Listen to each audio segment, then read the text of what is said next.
Good morning, everybody, and welcome to another Ascent Tournaments stream. But this will be my first stream for this twisted season of the NA server. So I'm looking quite forward to that and seeing how all of that will go. It is nearing 3 AM here, so it is quite early or very late, depending on how you look at it. So please forgive me any sleep derps, or sleep deprived derps I should say, that I might make. So, like I said, first time streaming NA with the whole new schedule that Wargaming is following. It is actually quite hard to stream the servers, or at least to try and stream NA in Asia as well. Basically, I can only do that on Saturdays now.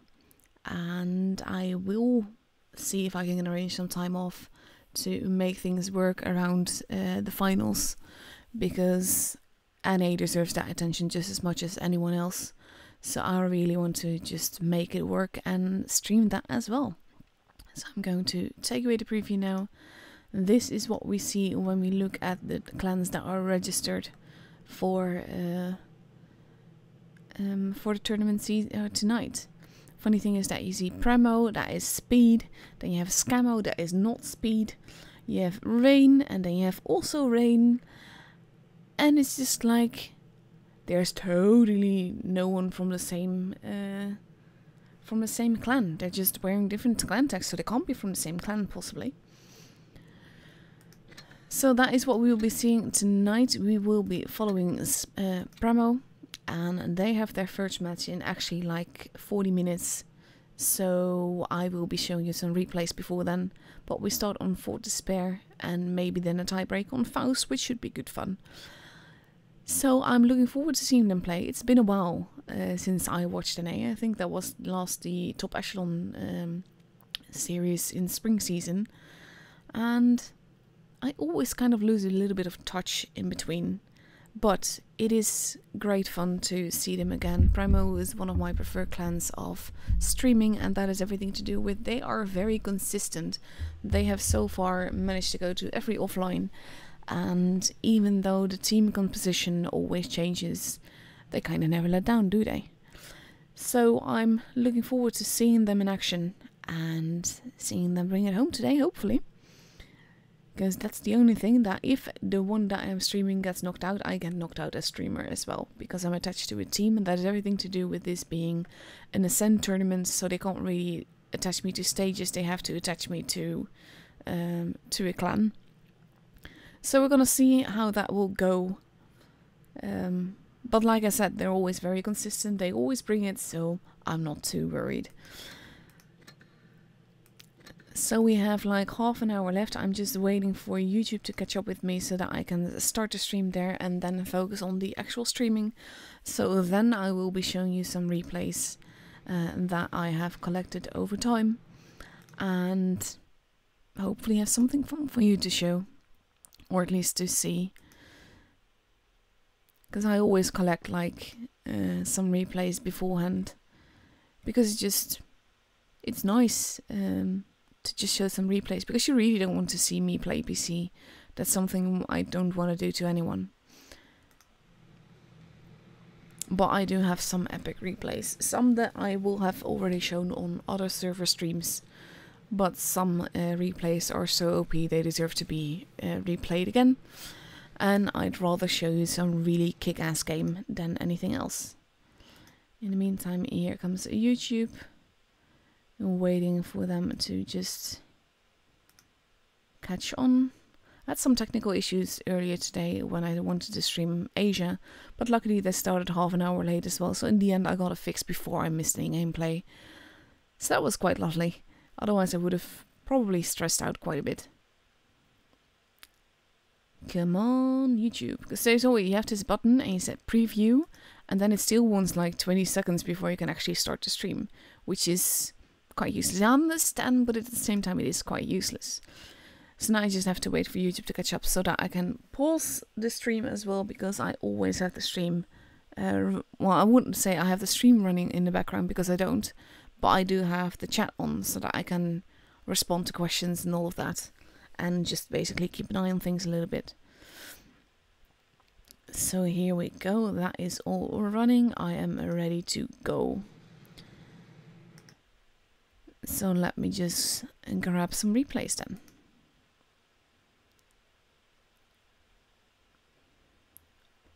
This is always the part where I'm like, sometimes my computer sort of stops responding and I'm like, did I just kill it?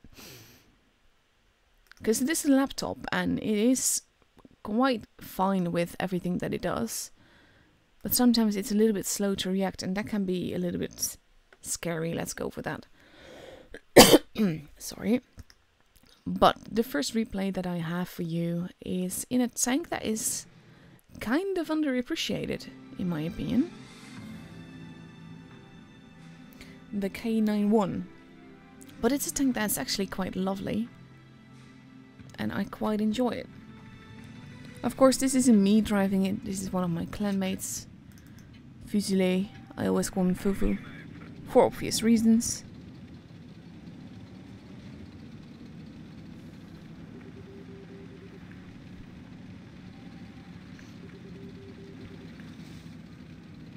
I fully agree the A side here is not as strong. The positioning around this park is quite a bit better. So for me, I would always go here as well. And then push on into B. But if you can get an early cap advantage because the enemy is pretty much nowhere, then all the better. Now base B is being capped. But our green team has 2 bases already.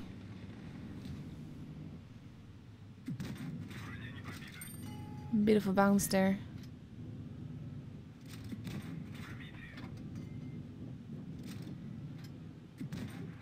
Now he just has to be careful not to get shot. And now he has to reload his clip. We have a T-34 here that's going pretty YOLO.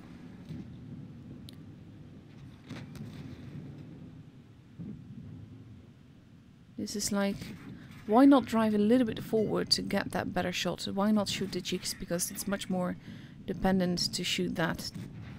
There you go. And now he has to reload his clip again.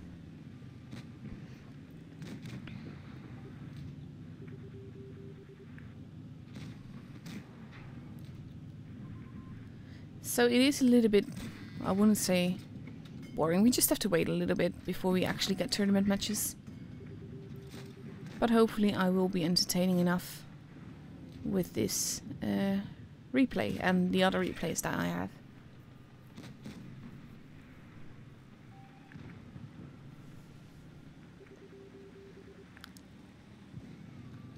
Yeah, you don't want to take that shot. There you go. He should have this though. That should be a very dead object. Which is a good thing because that's a very big gun out of the way. Now he's in a little bit of a pickle. Type 59 is not happy. Oh, poor thing.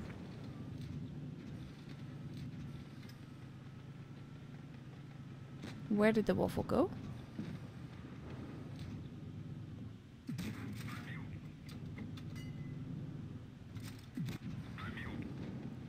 Shoot the one shot.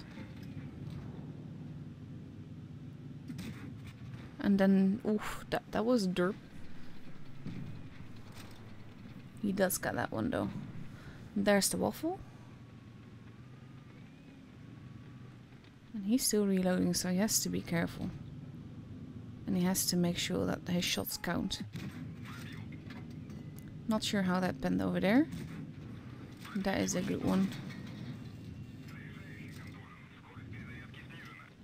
If he's, yeah, he does reload his clip. I was gonna say, if he's smart, he reloads his clip now.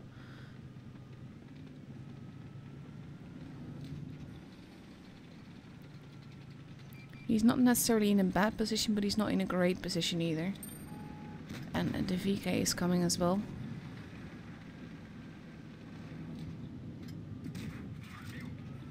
And it will cost him at least a few more clip reloads before he can take care of all of them. So he has to play this carefully. And I think he's doing that quite well.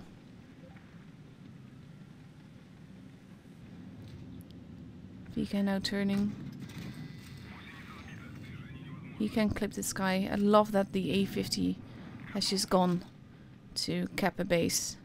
Which means that you know exactly where he is. And that you have all the time in the world to cap. He doesn't even need to cap base B if he doesn't want to. But he can do it for the extra points. And then just wait for the E50 to come.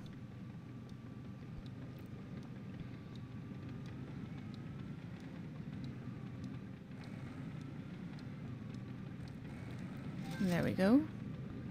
But where is that E50? If I was at E50, I would be heading to base C.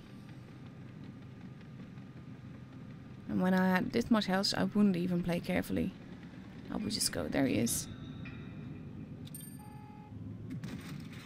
Nice little fire at the end, nearing 5k damage. Oh, we're going over 5k damage actually. Nicely done. 1536 base XP. Lovely little game. 407 supremacy points. 107 of them through kills. In the meantime, I'm seeing quite some other languages appearing in the chat. I can't understand what you're saying. Just so you know. So it might be a good thing to try and talk English.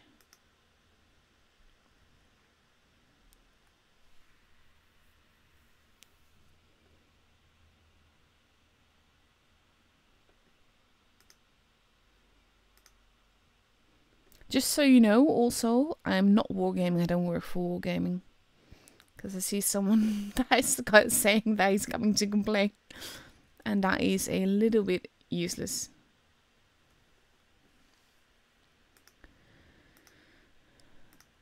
So that is the first replay that I have for you. We still have half an hour to go before we get any matches. So let's find some other ones, shall we? I have a lovely little one from the blue steel.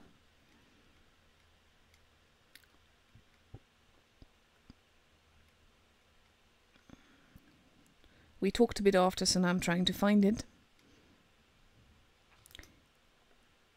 I like this replay mainly because it's not predictable.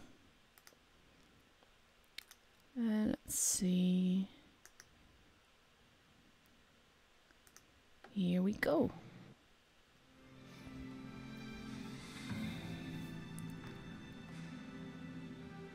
Patch is one of those few tanks that I should have, but I don't have. I don't think I bought any crates for it. Mainly because the crates were expensive and just no. I quite like I quite like the tank, I think. I haven't been able to drive it yet because I don't have it on my press account just yet. But it looks very troll and pretty hard to beat when I meet it at least. So that makes it interesting.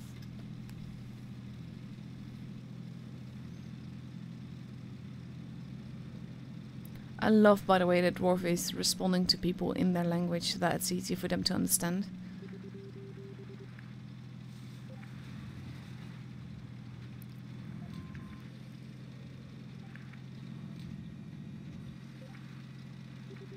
I love that, that's so sweet. 11k free XP and then you have tier 10. That shot missed. And I like this, he sees the 183 and then he's just like, I'm just gonna sort of side scrape it and see what happens. Second shot misses mainly because he's going out of sniper mode to try and shoot him. Same with that, no patience. A lot of people aren't patient when they shoot and that can actually knock them and cost them the game in the end.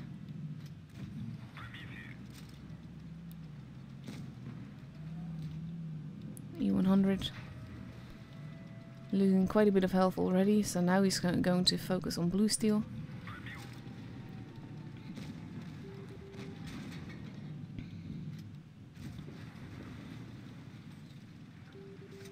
He has plenty of ammo though.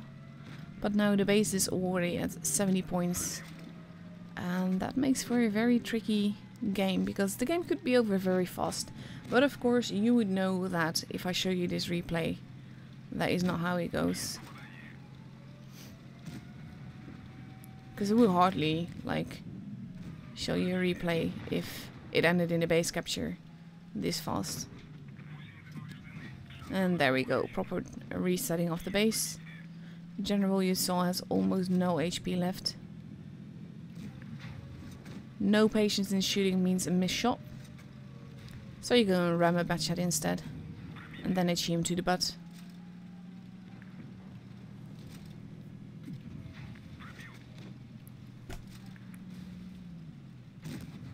And I like, if you notice, that he's using APCR to kill him off, because you don't need HE if you know for sure that whatever roll you have will actually just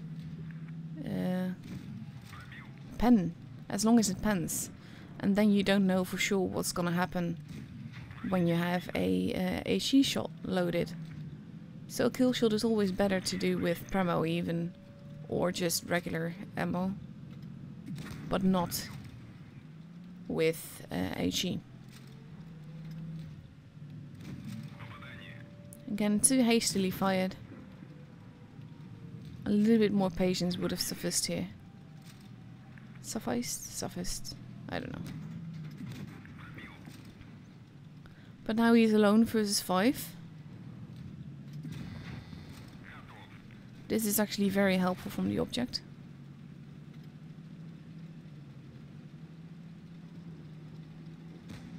And you hear the object firing, but not actually hitting.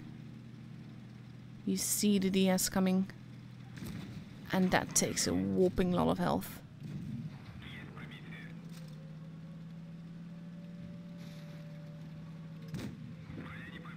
Shooting the E100 on the move like that.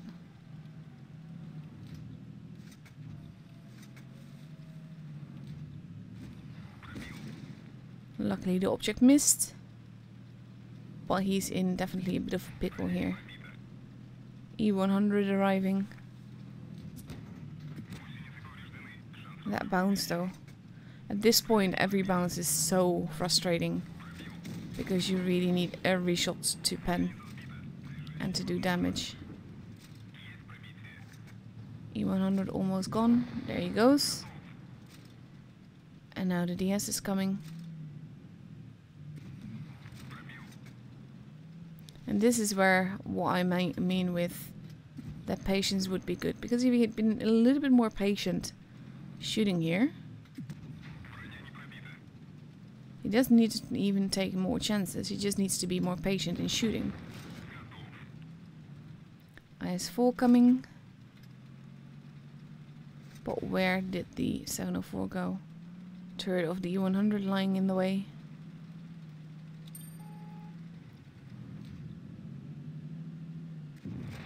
And that is the end of the object, and now there's only one left.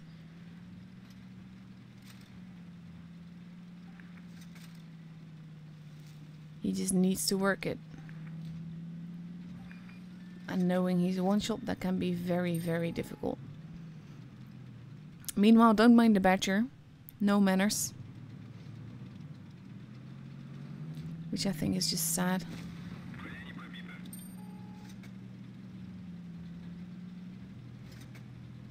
And this is where I think he went wrong, because with the IS having fired, he could have gotten a shot in. And there's less than 1.5 minutes left to go. He can't cap in time. Of course, RT-22 won't, but the IS-4 can't cap in time, so it's kind of tricky. And I like that he avoids the truck, because you don't want the enemy to see where you are. And at this point, they're both one-shots. So he has to be very careful.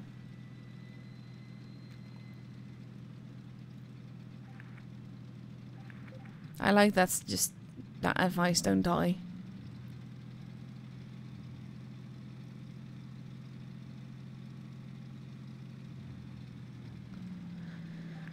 And at this stage, you really want him to make it work. But he is a bit too forwards here. Not holding back, not pre-aimed. And thus he bounces on the flank of the IS-4 and then unfortunately he dies at the end by the IS-4. Of the IS-4. but it is still an epic ace. 7.156 damage, 5 kills, 1695 base XP, and a very rude badger on the enemy side. So that is a lovely little game, in my opinion.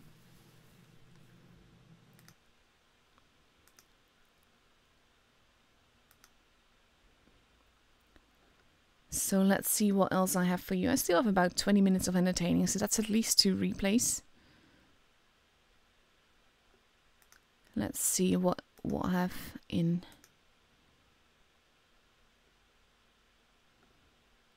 the channels for you. Because like I said, I have a channel on my Discord to collect replays, really. I think I'll go for this one. This is a... when I actually have it, because that would help. There you go. This is a replay from one of the guys from the teams from Asia that I'm following, E7.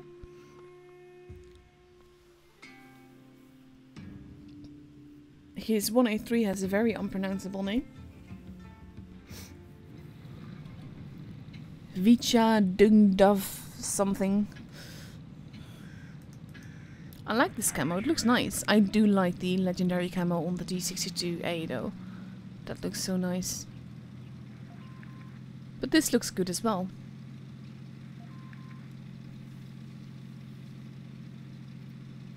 This is not necessarily the place I generally go to in a medium tank on this map. But it can be a good place to spot who is coming and where they're going. I like that he keeps wiggling, so if he is spotted, he can either pull back, but it's also, it sort of adds to your armor. Not that you literally have more armor, but because you're moving, you're harder to hit. And this is again, I don't get that. People that zoom in to shoot, and then zoom out before they actually fire. And that can actually cost you so many shots. There you go. People should be a little bit more patient in the way that they drive. It makes all the difference in doing the damage and making it work. Ooh, there's a juicy grill. So far he's not had to move much to get quite some damage in. Now that was a shot without any patience at all. And the Jaeger is even more forwards now. Ooh, that bounced though.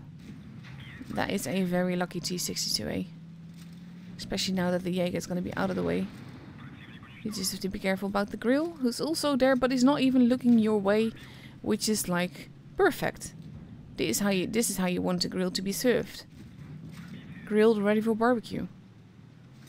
Then the T-54 is there. Nice little shot there. He's running away. He's not even trying to shoot. Oh, this poor guy. Honestly. And then he misses. That is like 3 tanks out of the way in relative easy fashion.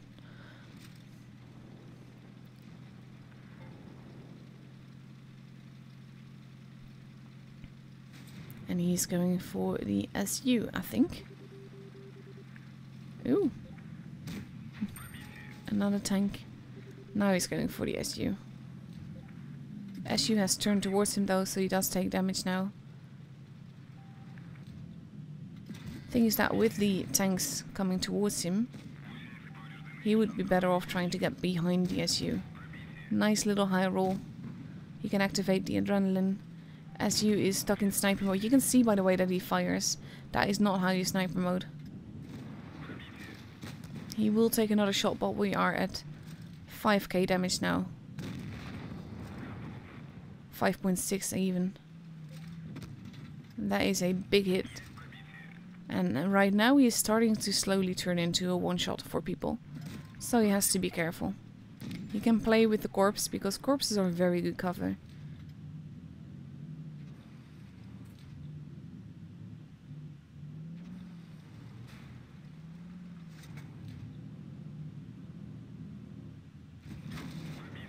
That shot though, that was just evil. Ooh, he manages to survive that shot. Good, kudos on him. And there he goes. 4 kills, 6.7k damage. Very quick game actually. Starting slowly and then just ending on a fast pace. That was a lovely little ace. 1638 base XP. Some supremacy points, but no bases capped. That was a lovely game, for sure. Let's see what else I have for you.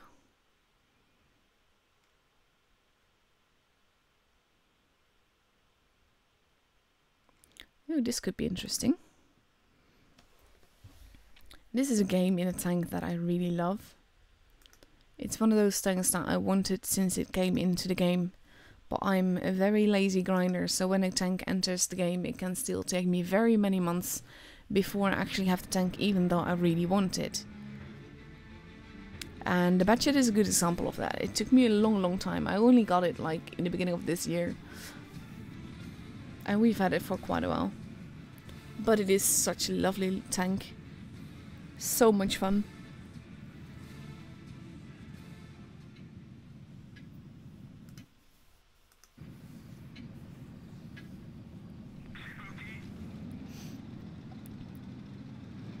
And I love this tank mainly because it can relocate so well. It can be so evil with that little autoloader that it has. It just works brilliantly.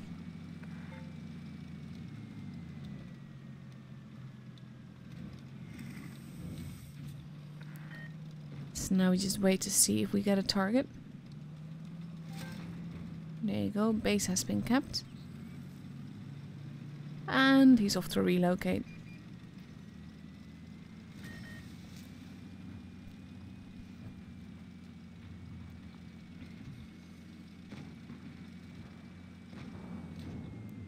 Ooh, juicy targets. Especially when he turns his turret like that. That is exactly how you want them served. And where to the wise he starts to reload his clip. A lot of people don't notice, if you actually double tap on an ammo when you drive an autoloader, it actually starts reloading the clip. And that is something that a lot of people don't know, so they start firing into the sky or into the ground, like on purpose.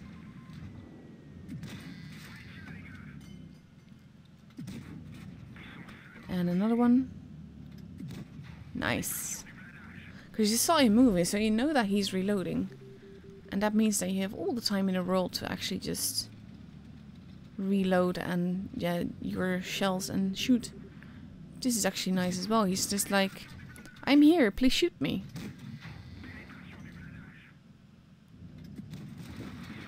He does get a little hit from that, but not too much. He does use it, which I think is a good call, mainly because you don't want to... Ooh. Mainly because you don't want to be set on fire, and when your engine is very damaged like that, the chances of getting set on fire are pretty much amplified.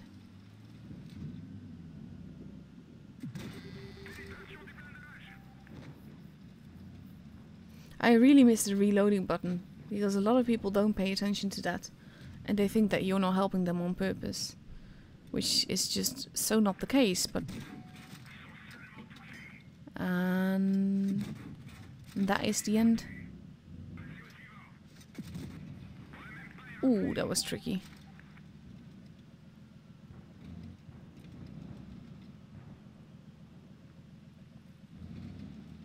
Death Star behind you. DS in front of you. Which do you want to get killed by? Maddox decides none. He starts to reload his clip, which I think is a good call here. Because he can potentially clip the FE, but he can't shoot him. You can't kill him with only 2 shots. And now with the FE going forwards, the FE can't turn back as such. This is a very good shot. That is exactly what you needed. And especially with him turning like that. That is the end of the FE. And we are near 5k damage in. We know that their medium is in the base there. So now they have 2 bases. And there's an E75 over there that is just begging to be clipped.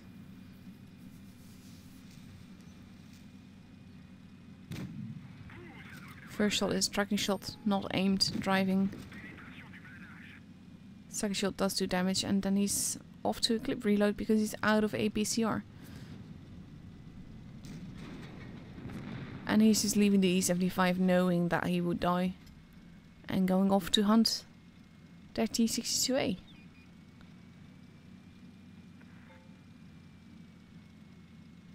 Who is giving them a good run for the money? But they should have this either way. Even if you were to like ram or shoot. And there he goes. And there goes the turret. Nice little slide at the end.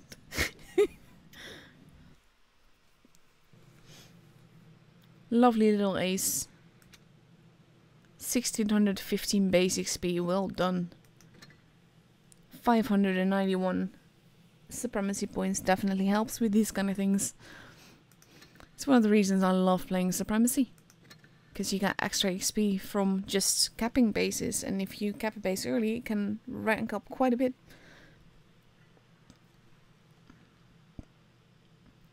So with the game starting at 32, that means that at 27 I get the room invite, and it's now 22, so I'm not gonna risk another replay because you never know how fast the replay will be, and I don't want to miss the room in any way. In the meantime, if I sound tired, I am quite tired. Not necessarily tired, but more like I have trouble waking up at this time of night. But we certainly will have more space for more replays afterwards. So let's see if we know yet what is happening here. Who was playing who? This is basically our opponent. We are going to be playing For Latam. For Latam? Anyway, GP is their clan name. Looks like an interesting team. And we go to For Despair and Faust if we get a tiebreaker. But they knocked out Chrono for tonight. There's quite a few... Ooh, Pincer has been knocked out early. Who did they face? Void. Yeah. Void, of course, been off the top echelon in earlier this year. Having done very well. So this is the top 8 that we have and that we will be playing with. And I'm going to take... I have this... I like 7-Up, so I drink a lot of 7-Up. But it's like, because I can't drink caffeine, because I wouldn't say I'm allergic, but I definitely react to it.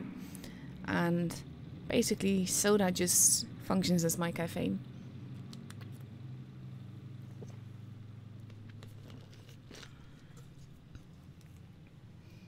And it will be funny, by the way, if Rain and Not Rain meet together with Premo and... Well, not Premo, Scamo.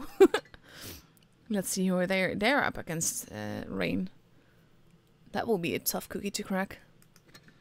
Rain being followed by Rolling Swarm, who's also gotten up in the middle of the night to make this happen.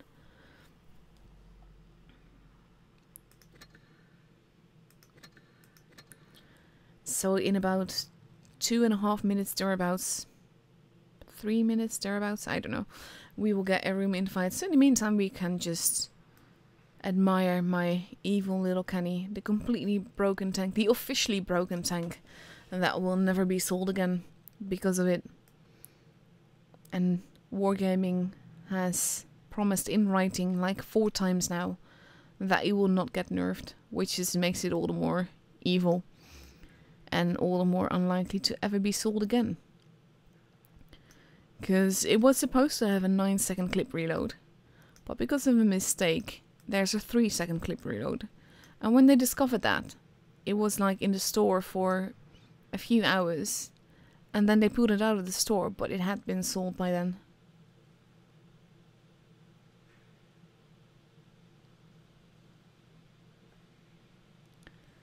So yeah, this is of course a press account, so I have it here because it's a press account. But I'm quite happy to have an actual one. It was only sold in November 2015, I think it was. For like a few hours. And I have one on my main and on my reroll. And I gifted it to a few people.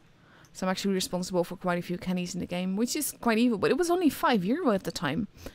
So it was like a nice evil little thing to have. And at that time, premiums were sort of worth more than they are now. But that's also one of the reasons that this candy is pretty much the only premium tank.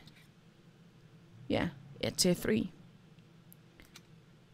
Because if you remove the Japanese filter, you still get only this tank. So I'm quite happy to have it. I have Seal Club quite a bit of it. It's sort of like my stress relief tank.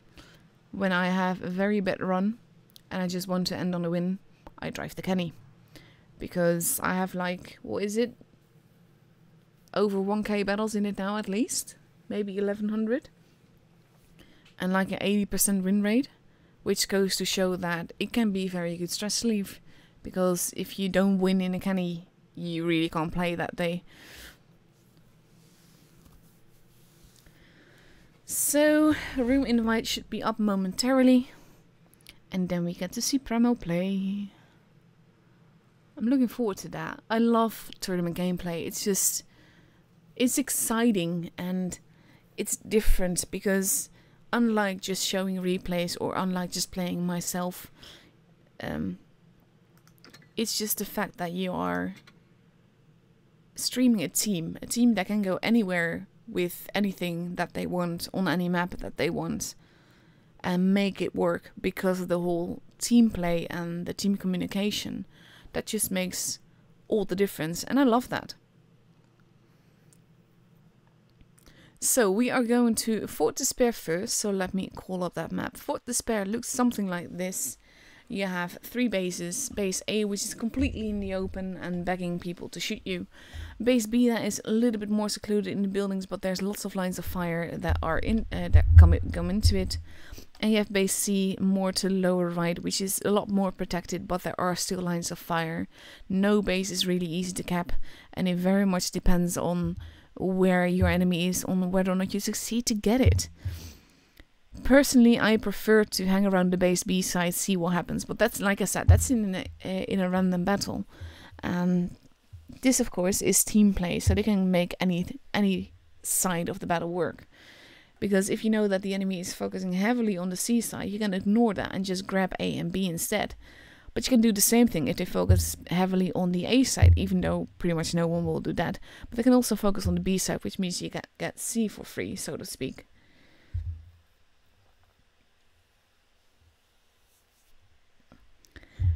So that is the first map that we go to. This is of course also the map that is famous for the grill push that we saw Twister last year. Where a raid would push a grill over into the lower right corner and it would camp there. And it would get a lot of damage in. I still don't really understand what happened in the finals there, because this is a move that they have been using all season. And the weird thing is that it's just, they didn't, the RU server, I don't remember the name, just didn't anticipate them actually using that move. And even when they know where the grill was, they still drove out in positions where the grill could shoot them.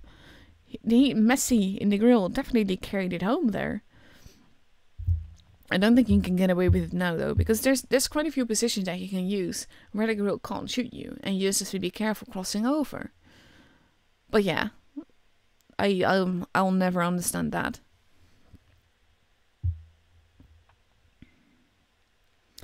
So let me take away the map so that it can't be on your screen while we have some gameplay. We see that GP is still missing a player, but they still have 2.5 minutes. And Pramo is already fully present but not fully readied up. They still have plenty of time for that. They don't use a spectator. They can actually use a spectator here. I don't think they can in professionals. But I think an extra pair of eyes can always be useful. Never mind the fact that whoever is spectating will actually have a front row seat to the match.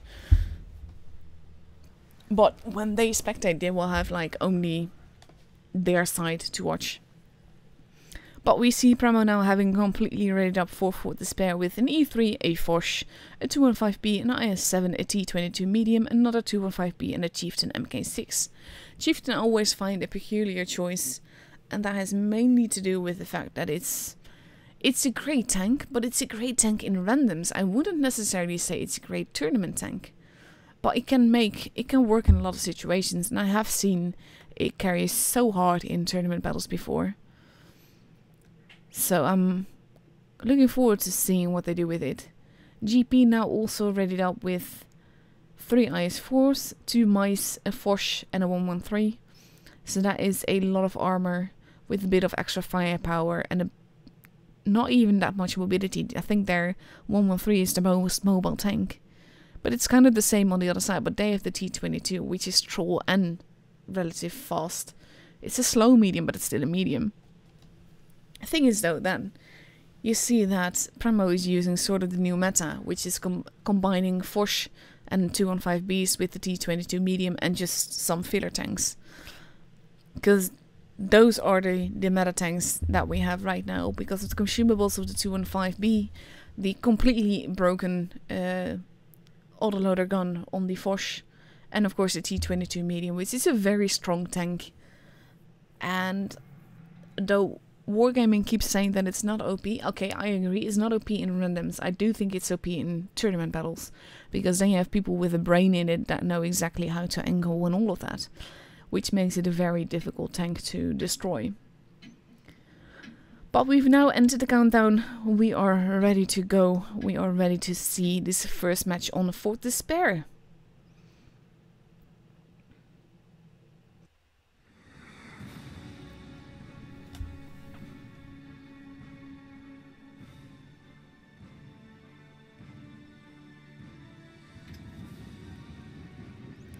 Nice little orange camo. I do love that camo that Snowfox has. It is very American, even though it wasn't meant like that. But it is a fun camo. There's my Kenny. Just exploding. And let's go up and away and see what happens. We have Enzyme heading towards the middle. Most of Pramo heading towards the middle, except for even Steven, that might be watching them more from the back, to see who is there, to see if we can get some shots in. And we have Enzyme going straight in for base B, and I think that's a good call, because if you can manage to get that before the mice arrive, that makes all the difference. The mice already taking some damage, having been spotted.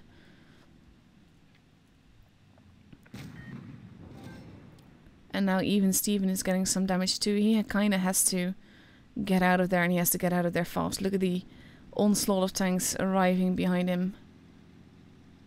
Basically they're gonna lose even Steven, for sure. He's gonna be absolutely obliterated. The mice crossing over, even Steven almost completely destroyed. And there he goes, that is the end of Steven. Even Steven could not withstand that. Pun intended. Ooh, that was a very important shot not to miss, because they're lacking a gun now. They're not necessarily in the best of positions, Pramo. And we have Enzyme now being eaten alive. The 113 is pushing in. One of the mice is almost gone, but not quite.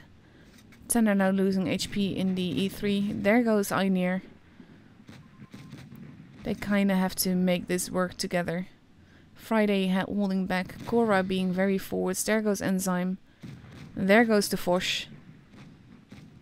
Both teams have lost 2 tanks now, but they kinda have to focus fire and make every shot count. I don't understand how is that 113 still alive, but there he goes. It is 4 versus 4. Tanner is not gonna survive long. They need to focus fire. Tanner is almost gone. He won't get another shot in. There he goes. And that is the end of ex-Navy as Alex Navy as well.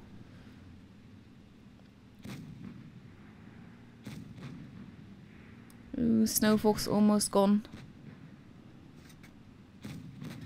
Ooh, that bounced though. Cora should have really focused on the IS-4. Because this might be the end. Ooh, he does get in before. And now it's 3 versus 2, even though Snowfox is almost gone. But he will...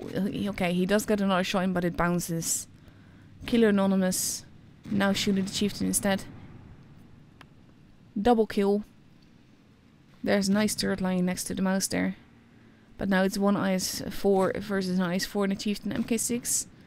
And that will be the end of Faraday. Who probably wishes he was in a Faraday cage right now. Yes, I know that's a bad joke, but yeah. And there he goes. What a game. That was quite quickly though.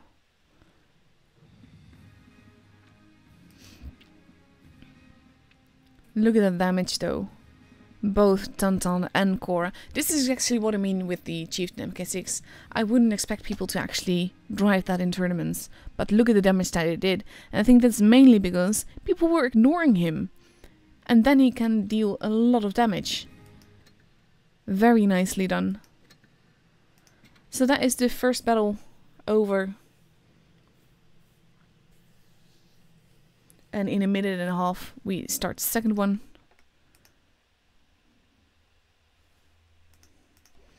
I've just understood that one of the players in Primo is actually watching me. He's not just in the tournament right now, but he is watching, and he felt he should message me and say, no pressure. I actually met him in Seattle last year for the Mobile Masters. So that was really epic. Really fun guy. Loves the Banhammer as moderator on the big server together with me. But yeah, right now Primo has completely readied up for the second battle on Fort Despair with 3 IS-4s, a Force 2 mice and a 215B. So no T-22 medium there, but a lot more fire, well, a lot more armor mainly. And they are going up against an E3, two 113s and one A3, a 268 and 2 IS-4s. Thank you so much, Professor Snape. That is so sweet of you. Thank you so much. He just gave me a little donation through the super chat, I think it's called. But that is absolutely lovely, so I really appreciate that. And with 11 seconds left to go, I can't help but wonder at the lineup that GP is using. And that is everything to do with that 1A3. The 1A3 in a map that is this small can be very, very tricky. Let's go with that.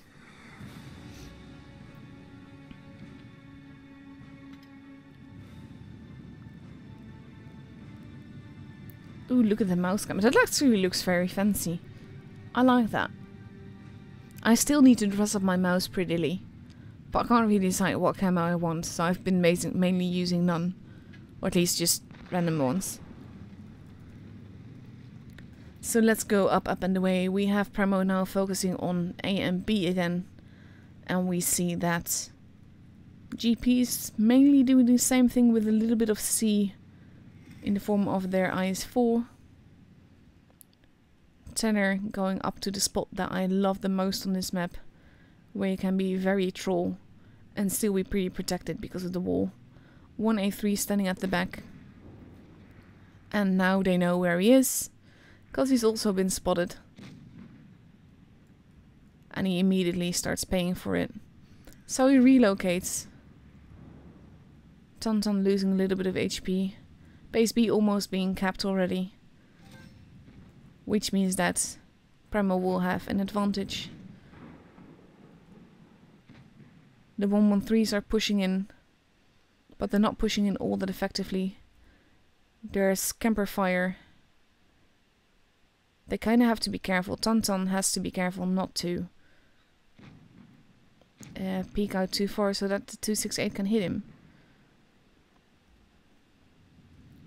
Tenor trying to take some shots into the 113s there. But basically they have the base. Primo can afford to just be like... Not sure what he was firing at.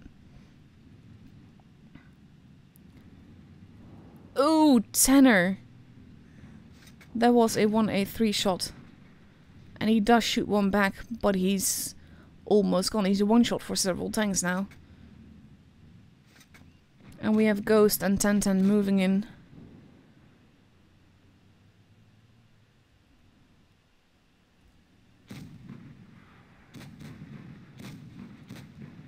Oh, and I have to be careful with this. The DPM of the 113s is very good.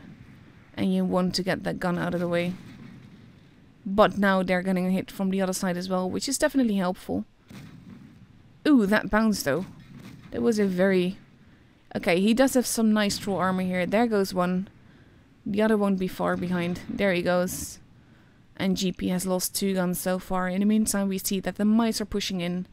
There's an E3 appearing that just took a shot into a mouse instead of the one shot IS-4 that is there.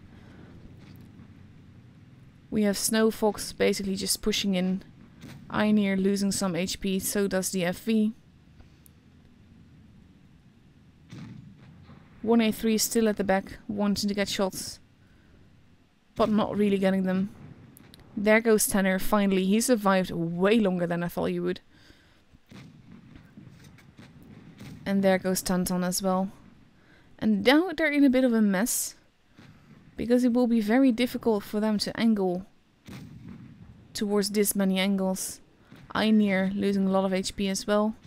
The mouse using the corner to start angling, but he doesn't really have the space for that. Nice bounce on Snowfox, covering Enzyme like that. And there goes the 268. There goes the E3. And the mice are using each other for cover, throwing off any aim that anyone can have. And there goes Faraday as last one again. And the second game is for Premo as well.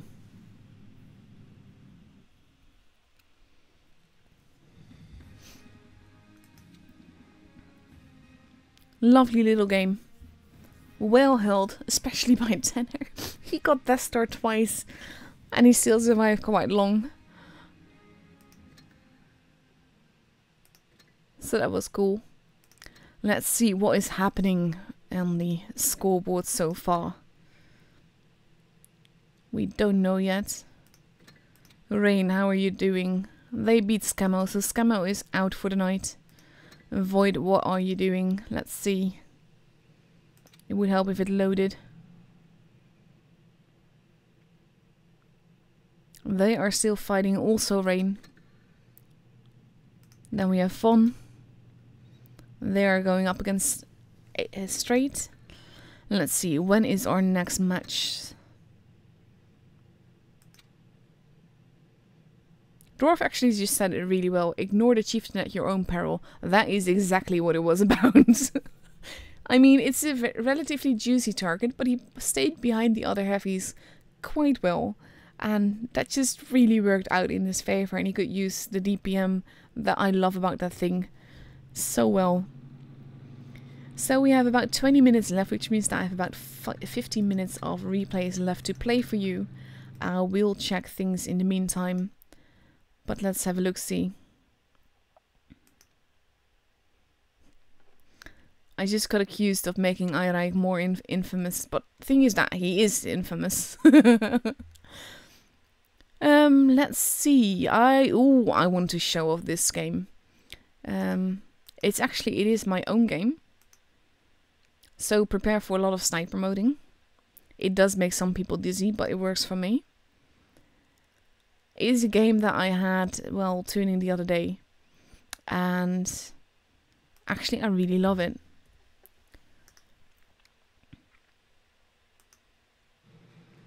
So let's go look at that.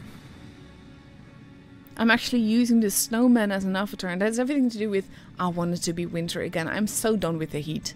I don't like heat. Give me cold weather any day. And there was this one time where I just played raiding, and I played the chieftain actually for raiding at the time, and I sort of like got calibrated in at around 4K, so then I just had to get the battles in order to get the camo. So then I decided to play the proto a lot, because I needed to dress up my proto. And this is part of the result of that. And like I said, Tanner went to the spot that I really like. Because even in Supremacy, I want the T-54 to peek out here. But he doesn't. So I just go use the... Thanks, there's a bit of a bug in the replays, as you can see. And then I saw the T-54 there. That is just like out in the open. I'm like, what are you doing? And I use my adrenaline mainly because I think that I can get a lot of damage, but I'm actually bouncing on him, which is very useless. But just look at him, being clueless and all of that. I don't understand people driving like that. And then you have a Batchat doing the same thing. It's mainly like calling, please kill me now. I can't shoot him though. And he doesn't peek out far enough for me to shoot him now. But now the T-54 does peek in, and I do shoot him back for trying to shoot me. And I'm like, we have a base, let's get another base and see what happens. I'm actually not capping the base, I don't remember that, right? And I start shooting the IS-7 instead. We are the only team with a base now, so I'm not too worried about bases actually. Then you have the tortoise that is coming. That bounces my shot because I fired just a bit too quickly.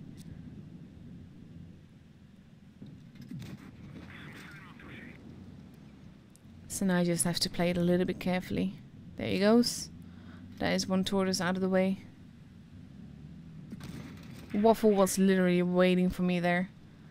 I drove right into that quite literally.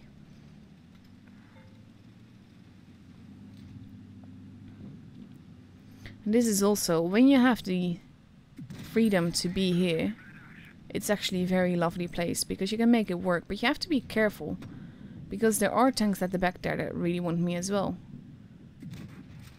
But I kill off the IS-7 and then I reposition myself to try and get those two out of the way.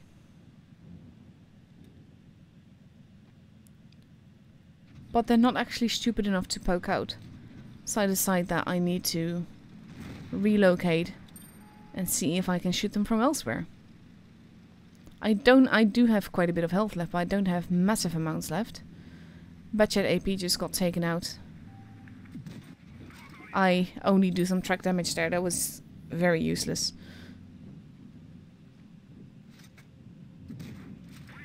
Then I shoot the gun off the Waffle because that is also very useful.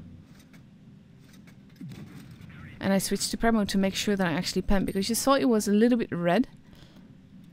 And I think it's more important to shoot and pen and do a little bit less damage than to do no damage.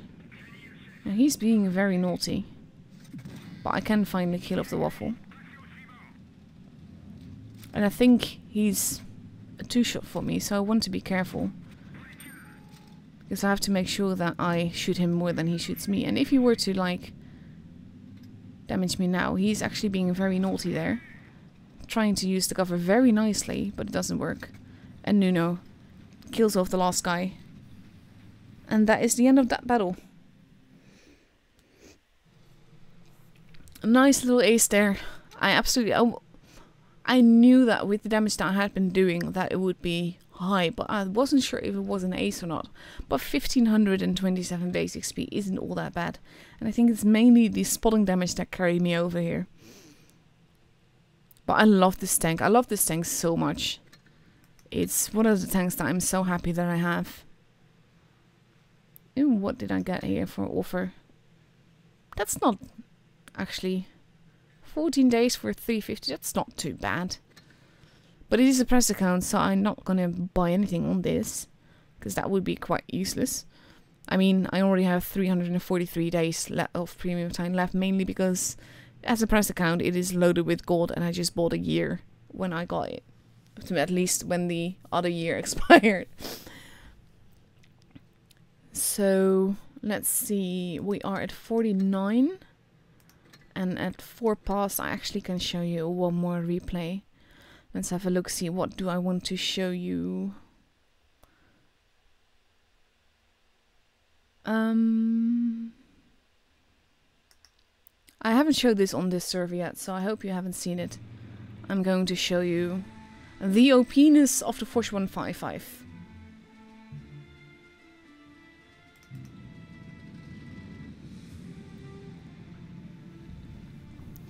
This is a very good example of why this tank is broken right now.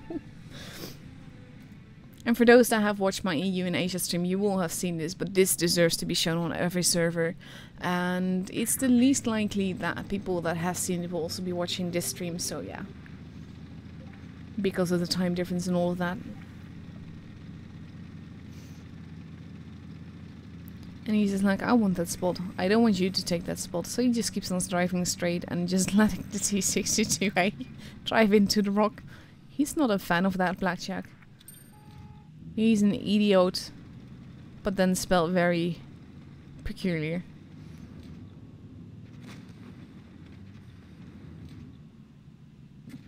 That shot misses, goes over the head of the Leo. And then he wants the grill, who keeps on driving straight into view, leading to 1354 damage with one shot. And then he's reloading his clip.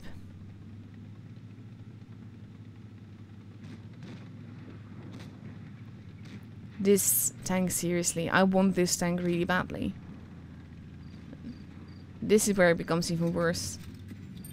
HE to the bum, to the head actually.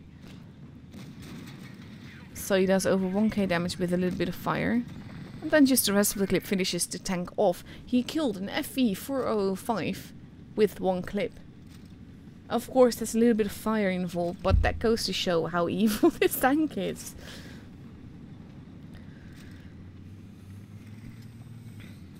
So now he kind of wants help, because that would be very useful. And the IS-8 is pushing in. And now there's a T-54E1 that is just arriving there. And then we have one bounce. And we have two bounce. And I think the only reason that this didn't bounce was because he was aiming and shooting, rather than wiggling. So now our Foch is going in.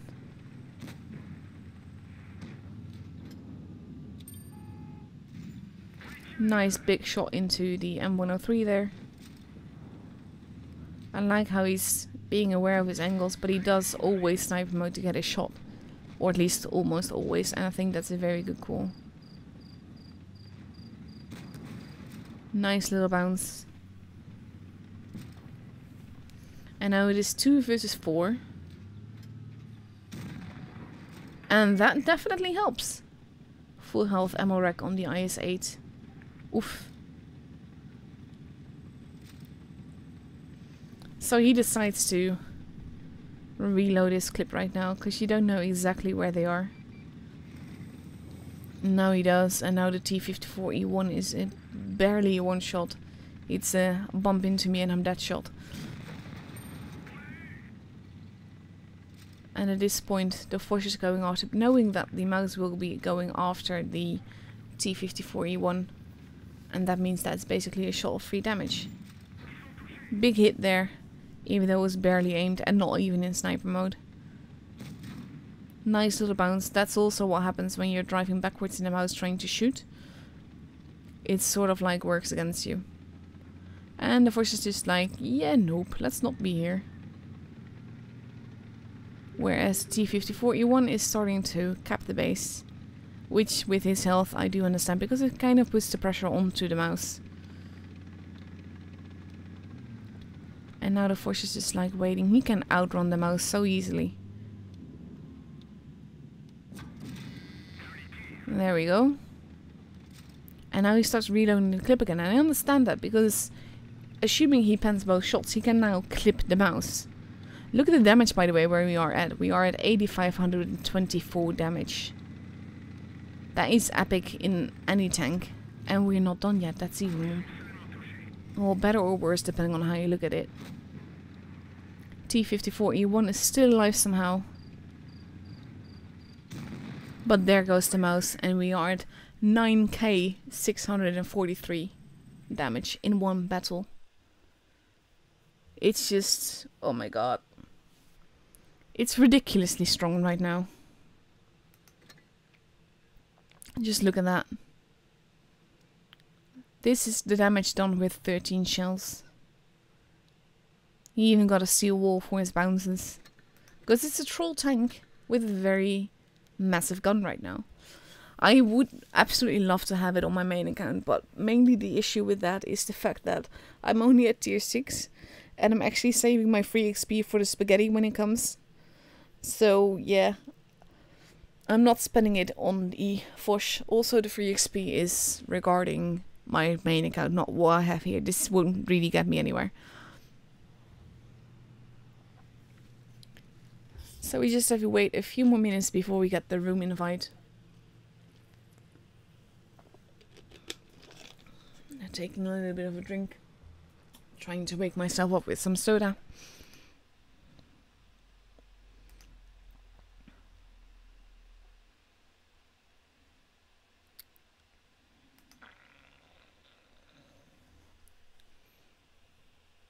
But yeah, it's definitely a tank that I want to have, especially while it has this autoloader. It's always been on my list of tanks to get, really. But especially now that it has the autoloader, I want it a lot more. So let's see. This is a line that I actually have. I love the STB. There's a lot of tanks that I still need. I still need a Foch. I need the AMX 50B. I need all 3 Chinese ones. Got that one already. I need the 1A3 and the 4005 and the 4202. I have all of... No, I don't have the 263. I need the VK. I need the other VK and the Moiskin as well. But then I have the German tanks. And I still need the Patton. And the T49, that sort of sideline. So I don't have all that many lines left to grind. Thing is that I have the tanks that I want. What did I get now? Okay. Let's get that then. I don't even know if I have the tank in mind, but I have the camo now at least. But the thing is that with the grinding things, I grind for the tanks that I like. I'm a slow grinder, like I said, because I find grinding for tanks quite boring. I don't want to have to play a tank. I already free XP all my parts on any tank, and I got the crew on most tanks, especially from tier 7 and upwards, because I want to make sure that it actually just that it performs well. And if you don't have a tank equipped, or if you don't have 100% crew, or if you're driving it stock, it makes all the difference. And I just kind of just want to play the game and just have fun with it. So I get very bored if I just have to grind everything. So I free XP a lot. But I get away with it, so it's okay.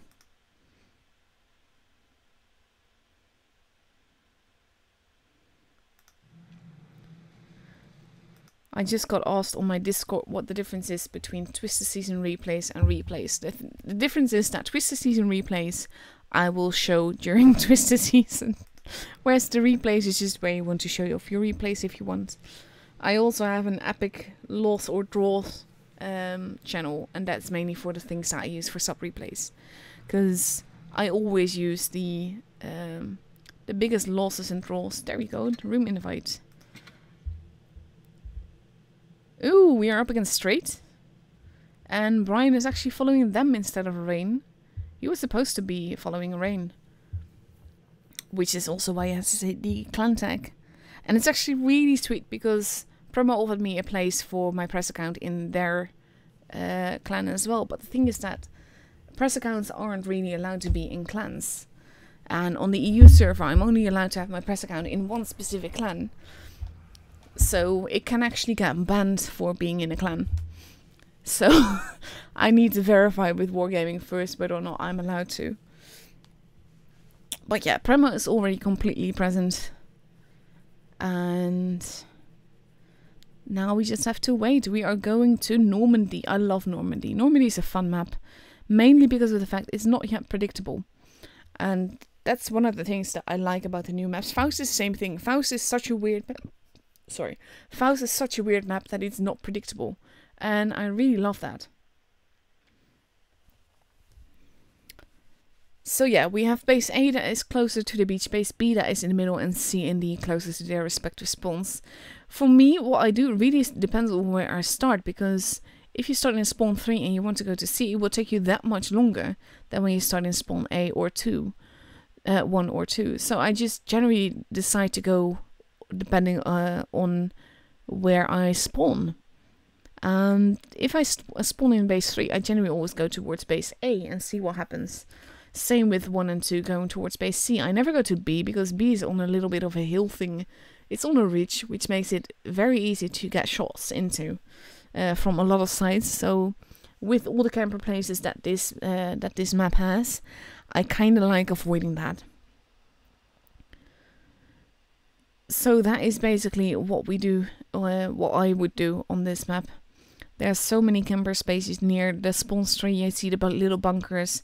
People often hide behind that. But there's a bunker near base A, above base A, near the path towards the beach there. And you can actually get a tank there as well, and it can work out quite nicely. It's also very easy to fall down, and you can get easily trapped there as well. So yeah. And that is the map. I'm going to take it away now so that it won't be on your screen. I just saw someone ask, can you have multiple crew skills active at once? Yes, you can. A lot of crew skills can be active at once. And Pramo is completely present with a little bit extra in the Fearless. Fearless is one of the tanks that I still want. But it's also one of the tanks that is the hardest to get, because I don't think it will ever be on sale. Because it used to be a reward tank. Straight now, falling in. But yeah, for Normandy we see Pramo now completely readied up with 3 215Bs, a Fortune IS-4 and 2 STBs. STB does work very lovely on this map. And we see Straight has readied up with a Forge, 3 IS-4s, 2 140s and a 268. So that's going to be interesting as well. That is the 140s versus STB. STB is not a brawler. STB will need some support to make that happen. But you have the 215Bs that now have the consumables with the speed boost. So potentially they will have that support. And of course the TD that could be camping behind them. But STB, like I said, is not a brawler. It can perform massively great in a lot of tasks, and I absolutely adore it. It is my favorite tier 10 medium. Though it might be challenged by the T22 medium, I'm not sure. But yeah, it is a tank that I absolutely love still. It was also one of the first lines that I completely free XP'd, because I got my press account, and because I didn't have any high tier medium above, aside from the Type 59 at the time. I was trying out all the tier 10 mediums first, and I drove this, did 6k damage, aced the tank on my very first battle ever in it. And then I was like, yeah, I don't want to wait to get this tank, so I just free XP'd the whole line. And I'm still happy that I did. I love all the tanks in the line, but I'm happy that I didn't have to wait, because the STB is just so lovely. So by now we've entered the countdown clock, and we are ready to get into this map for the first battle of this matchup between Straight and Pramo.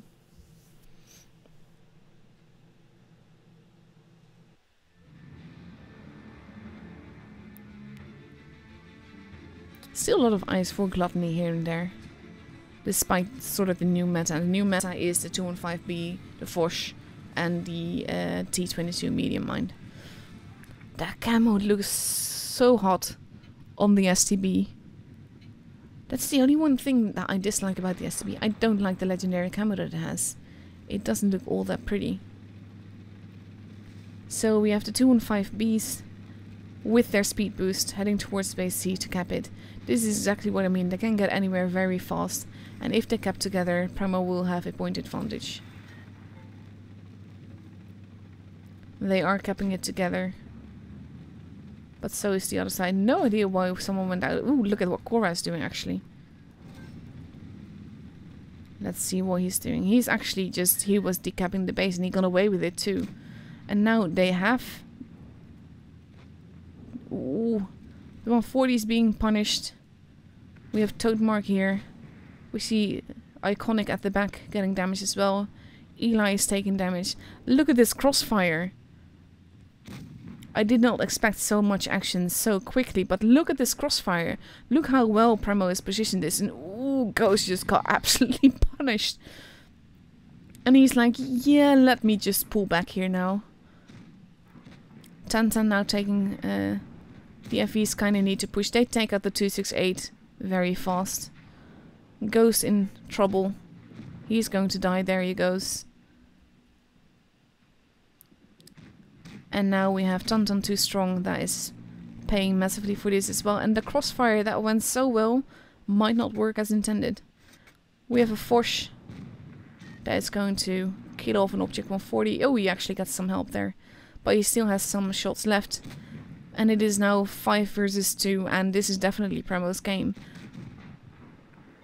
With a tiny bit of luck maybe. Because it looked to be quite different soon. Straight was completely caught off guard. And they didn't really respond to it. And the STB did a fantastic job. Cora spotting base D like that. That worked out completely brilliantly. 215B arriving. This is sort of like a sandwich of tanks. And there he goes. And just look how pretty that tank is.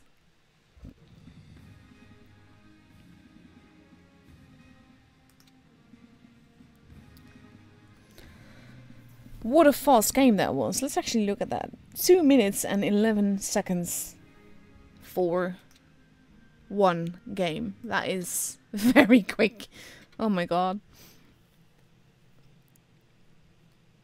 But I love that Premo made that pincer movement, because that is just absolutely love. Pincer movements can work so quickly. But I think what it risked their game was the FVs not pushing onwards. They were going to go off to finish off the 268, which of course is a good call, but it allowed Straight to pull back together and just push on into Premo then, knowing that the FVs and one of the STBs were at their backs, which meant that they had a lot less tanks before them.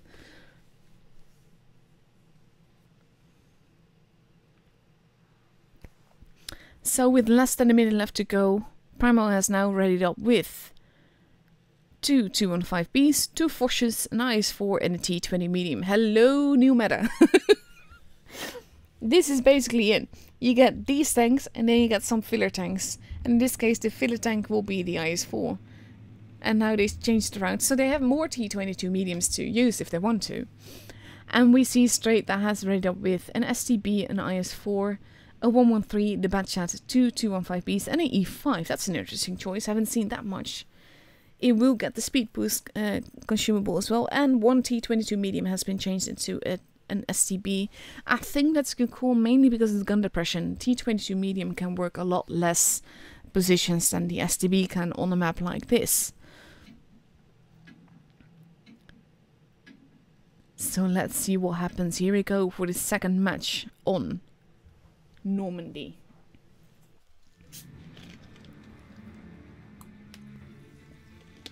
And that's the thing though, if I were to change my camo on the STB, it wouldn't be called Adamant anymore. Tantan, you need to change your name to Tantan too fast. They can't keep up.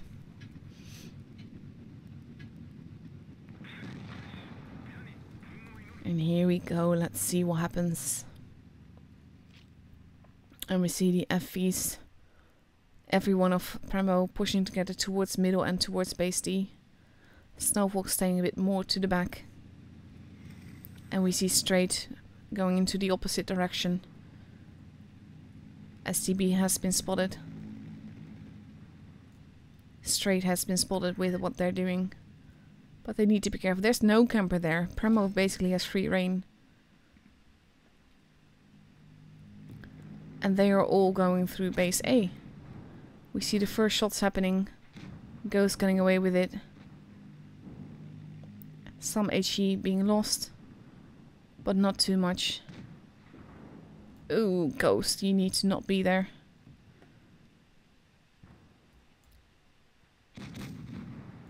And we see lots of fire happening from two sides. Again, crossfire.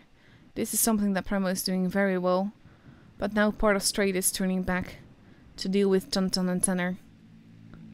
And they need to be careful with that, because now they're in a tricky position. Especially when they're being pushed into. But they have the map to their advantage. If the team pushes in. Primo now arriving. Toad losing a lot of HP. And there he goes. That is the end of the Toad. First gun to be taken out. Ghost still alive, but he's trolling them to occupy them. There goes Krypton. He met his kryptonite. The E5 is next in line. I can basically say it like that. Tantan is gone, but again he survived a lot longer than I would have given him credit for. With the position that he was in, he shouldn't have survived that long, but he did. There goes Eli. DMG facing off against Tanner. There goes Ghost. And we are sort of losing the focus fire that we had. Iconic just lost a lot of health. Fosh just got taken out. There goes DMG. It is 4 versus 2. They're not going to survive this, especially with one of them being a bad chat. Tantan saying, "We are speed." Which is sort of like a big thing. And they are epic. Little bit of a ram kill there. Iconic trying to run off. And he does get hit. If he's going... Oh, you can't go for a swim here, can you? No, I don't think you can. But there he goes. And there goes a flying Fosh. What a game.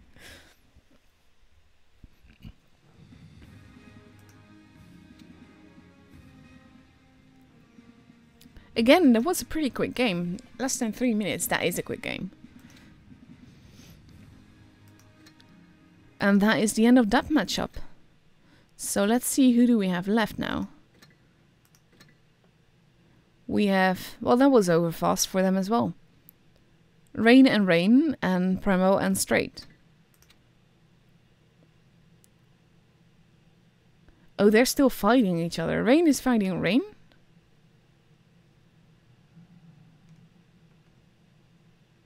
So I would fully expect a Rain Primo finals here. So let's see, when is the next match? And what maps is it on? Because that can also be interesting. Naval Frontier, that's also one of my favorite maps. I love it. And that will happen in about 20 minutes. So it is time for replays again. Let's see what I have for you. Twister season replays. Ooh, this looks interesting. I haven't actually shown this one yet, so it could definitely work.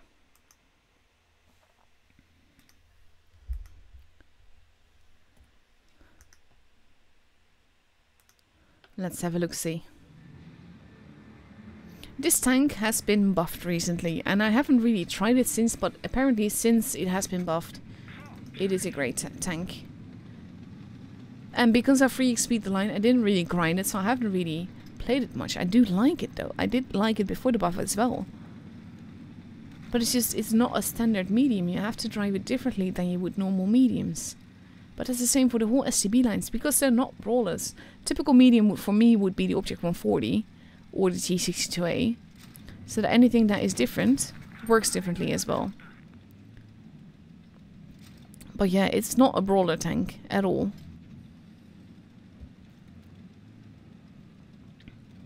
And our Type 61 is just waiting for his teammates to arrive. There's an E100 there. And a waffle has been spotted.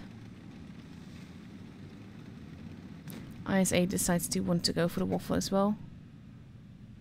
Aim carefully. This is why you need auto aim. That was lucky for him, mainly because his teammates were driving into him. Nice little pen there. I like that he's taking the time to make the shot.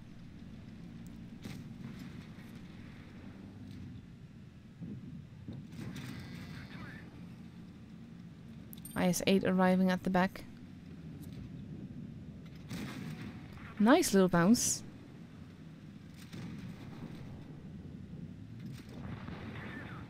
Tracking shot Tortoise has been taken out by the T-54.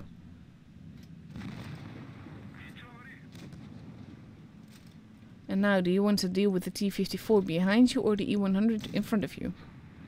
But the E-100 has just fired.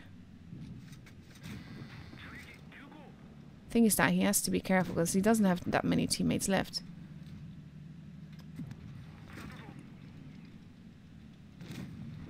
Waffle is almost gone. And there we go, but there goes the Waffle as well. And now it is 2 versus 5. With an E-100 around here somewhere. Who is steadily pulling back. Not taking the time to shoot here. Which at this stage is even more important. There you go, you don't want to lose any HP to this. But you have a 268 behind you or an E-100 before in front of you. So you kind of need to decide who you want to get shot by. The Patton arriving. Wanting to push the Type 62 out of the way. Oh, this is going to be very, very tricky. You want to take out the Patton, but you have to be careful that the 268 doesn't get a chance to shoot you. So what do? You go to the beach.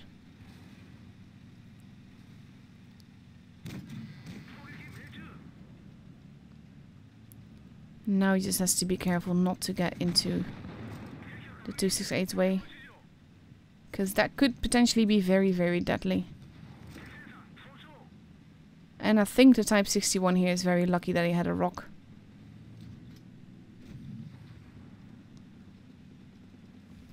Because you're up against a Foch, given it's not the Foch with the autoloader, or a 268. You have plenty of time left, but you have little HP. You've already done 5.4k damage. So you've done a lot. And the Foch is arriving now as well. So that's 2 big guns that are basically behind you. That both want you really badly.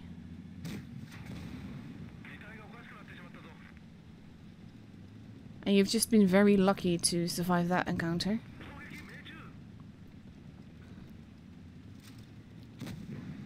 Ooh, that missed though. That was a very important miss for the enemy team. No! Oh, that is so sad. That was a potential massive, massive, massive damage game. But look at the damage that he already did. 6,226. 1,422 base XP. Oh my god. That is a lovely tank. Very well played. A little bit of spotting damage even. He made all the right moves, but it didn't save him in the end. I think he could have gone for another beach run, I think. And then just try and get away from both. And see if you can get them alone. So I think it starts at 32. My memory is absolute crap right now, so I don't quite remember. Premo versus Rain in the finals at 36. So that means we have about 15 minutes left, which means that I can play at least one more replay for you guys.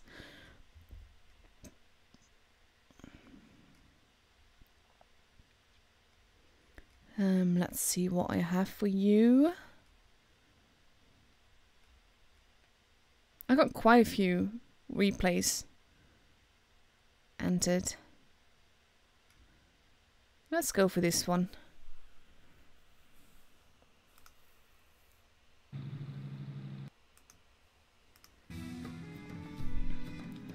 This is a tank I've not really driven all that much, so I can't really appreciate it just yet. But it does look nice with that camo. Most tanks do though. It looks like polished gold in my opinion, or polished bronze, however you want to do it. This is something I generally agree with. Basically, you have 2 bases in the city, but you can dominate base B from the desert as well. And the desert, in my opinion, just has a lot more lovely positioning than the city does. So I generally also always go here. Charioteer with the OP consumable.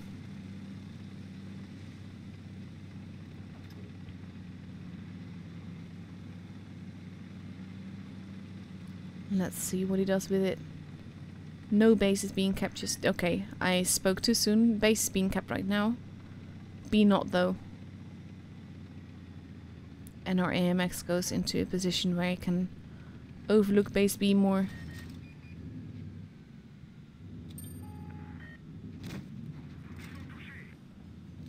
He just has to be careful not to stand still too long. Second shot. And the third shot as well. Nice little clip damage. T49 is almost completely out of the equation already. AMX giving the AMX the evil eye.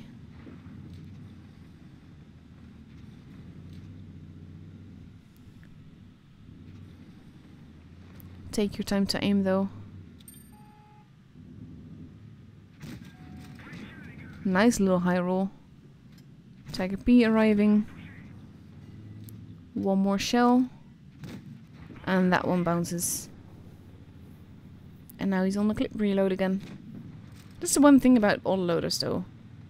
It can work in your favor, it can also work against you because of the fact that you are limited in shells and then have a very long reload. So him being very forwards now is quite tricky. Especially since he can clip the Tiger P, but after that he will be useless for quite a while.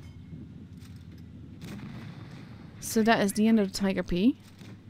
But there's a Sioux there, and there's a Tiger 2 there. And he still has 12 seconds left to go before he has shells again to shoot. That is going to hurt. I'm not sure why he did that. He had a corpse behind him. He could have used that. And that is the end of the Sioux. And that is the end of the Tiger 2. So now he's reloading his clip again. The AMX is falling back towards base B. And our AMX is like, nope, that's not.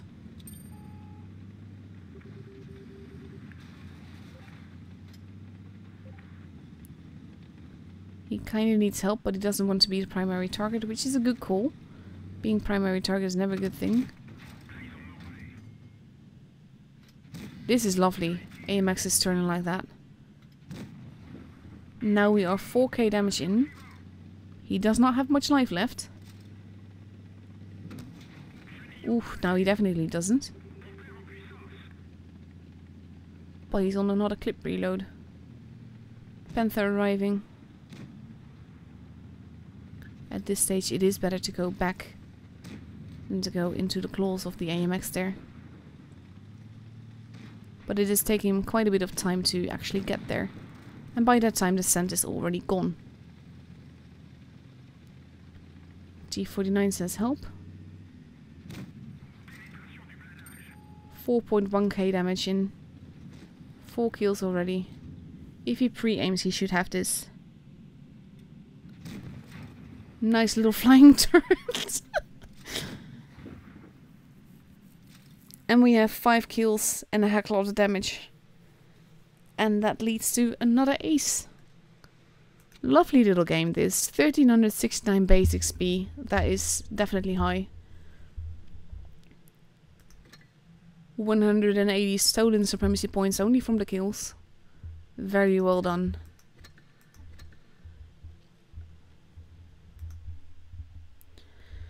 So let's see, at 36 the game is starting. That means that I can show you one more game.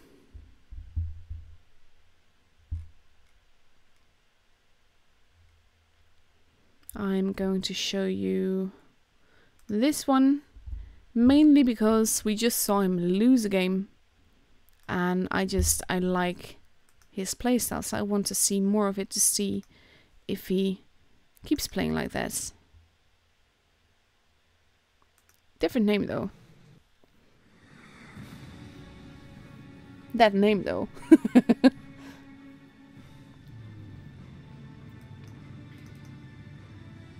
I like this camo on the RU, it looks nice.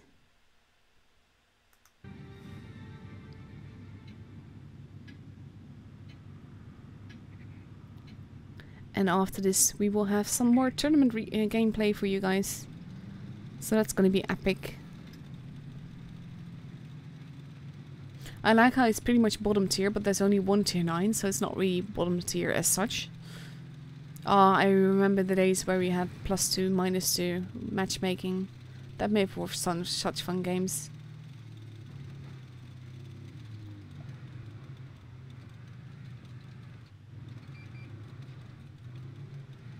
But where is the enemy? Aside from the goose at the back.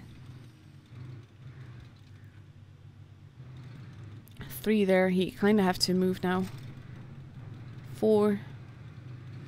There's no one where you're looking. This is... I like spotting, I like wanting to stay in one position. I dislike... It's not necessarily camping, but look also how he's pulling back. But there's no one to actually challenge him. There's no one to spot him. And he can't be very effective. He's been here for... Well, I wouldn't say over a minute, but nearly a minute. And he's gotten 1 shot in. You have to move at some point.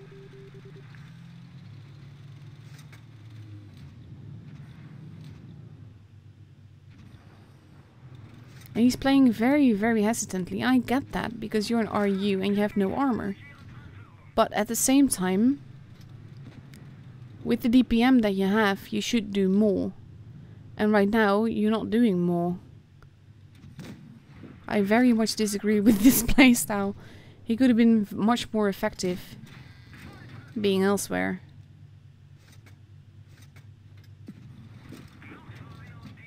He's steadily eating up the 2-9 though, that is a good thing.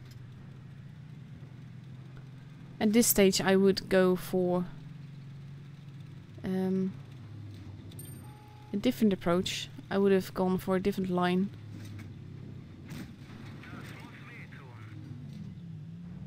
And then he doesn't do the damage.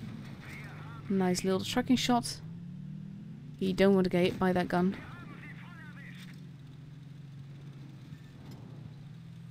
I like that this guy is actually just driving away. As if that's gonna save him. But in the meantime it is 6 versus 3 now for the enemy team. And that has a lot to do with the fact that this guy just stayed back so much. CDC not really having a clue. Getting murdered for it.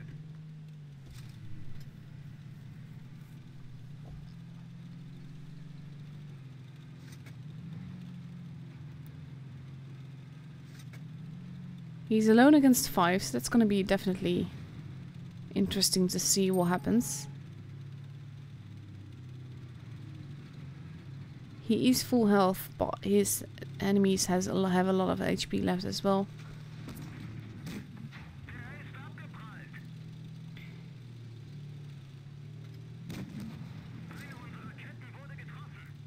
At this stage he's running, which I get. But he has to be careful as well, because you do want to have to... If you want to win, you do have to take them out at some point. And what he's doing now can be very effective. He's basically pulling the enemy team apart. Because they're all trying to chase him down.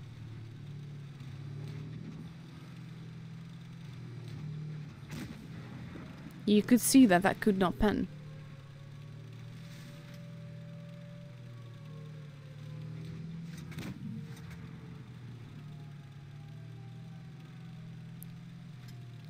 I understand what he's doing. But don't agree all that much with how he's doing it. Yaktig is still alive somehow. Tiger 2 as well.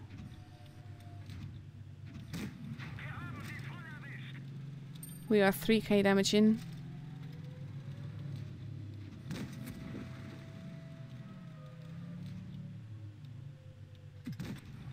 That is the end of the Arctiger.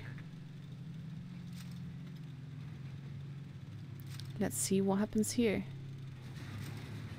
We don't have all that much time left, but there's only also little time on the actual game, so that's okay.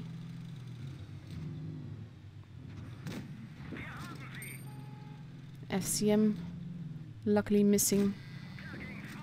He is nicely driving and running around. Nice high roll. FCM missing somehow, no idea how he did that. And that is the end of the FCM.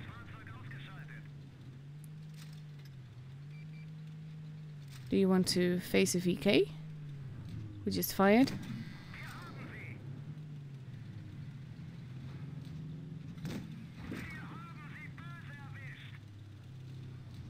This is like a cat and mouse game, like Supreme.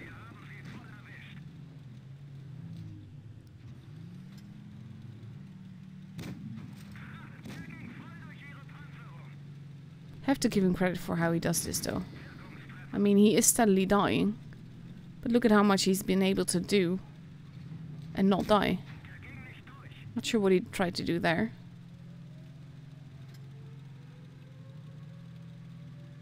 Base trying to be kept again.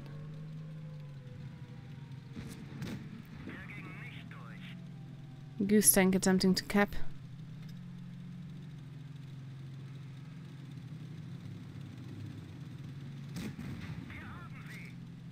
Oh, he has no ammo left. Oh my god, that's why he's shooting HE. He only has HE left. Oh my god. Oh.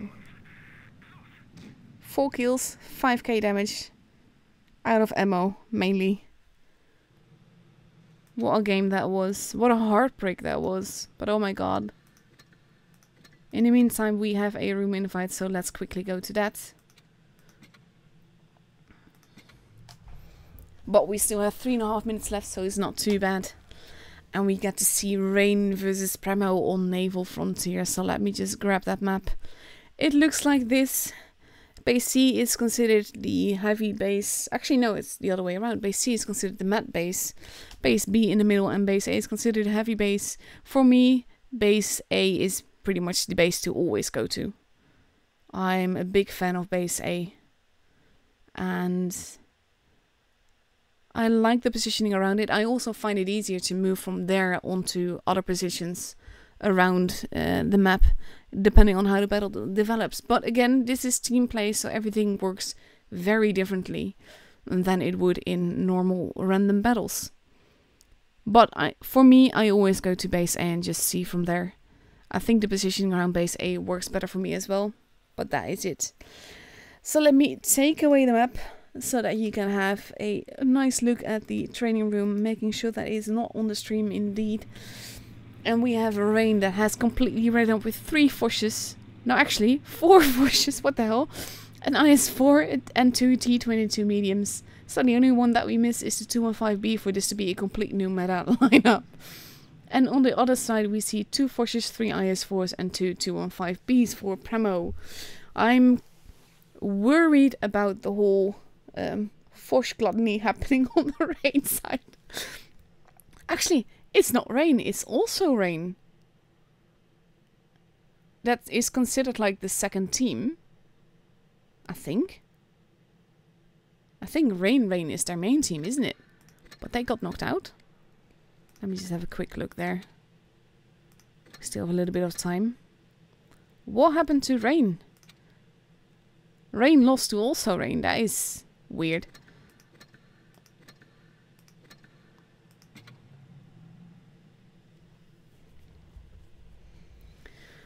So let's see what happens here. In 1.5 minutes thereabouts, just a little bit less, we get to see what happens on Naval Frontier for the finals of this tournament.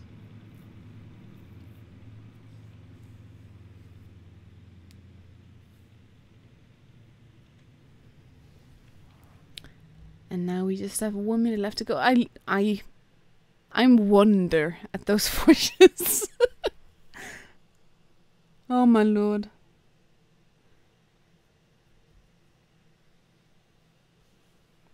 Those so many forces that kind of calls for like a very aggressive push somewhere. But I don't know. We will have to see what in God's name they will do with this lineup. I say that, and it's actually a weird expression because I'm not religious. But I don't know really how else to say it. What the hell are they gonna do with this? Has quite a different tone to it, don't you think?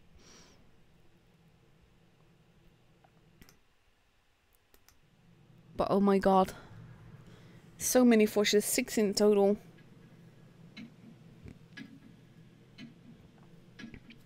And here we go for the finals of this ticketed Ascent tournament.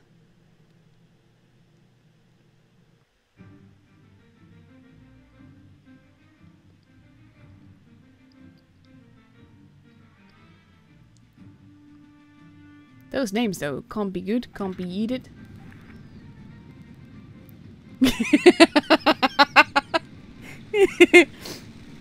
Yeah, I can't really do that though.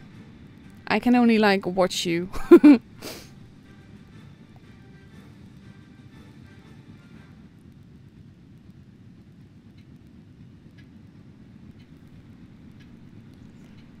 So let's see what they do with all those forces. So many forces. And the forces split up. 2 on one side, 2 on the other. And the T-22s go another way altogether again. Because those forces, if they shoot the same tank and they pen, it kind of means that they will like completely obliterate any tank that they meet. And Can't Be Good is waiting behind it. With the fluffiest seal mainly just sort of like... That was a miss shot though by one of the forces. And fluffiest seal takes some damage for it. And that is a second shot that has been missed. Base C being kept, fluffiest seal will be in trouble after this.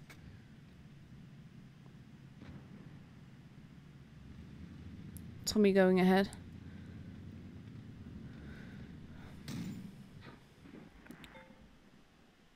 More shots happening, but it's only the fluffiest seal so far that has been damaged, and he's getting damaged very quickly. He is not going to survive this. Now we have a force arriving at the back of the IS-4, with another force arriving at the side of the IS-4. There goes the fluffiest seal. One of the forces has just gotten damaged. And... oof. Tantan surviving, and look at the forces being eaten up.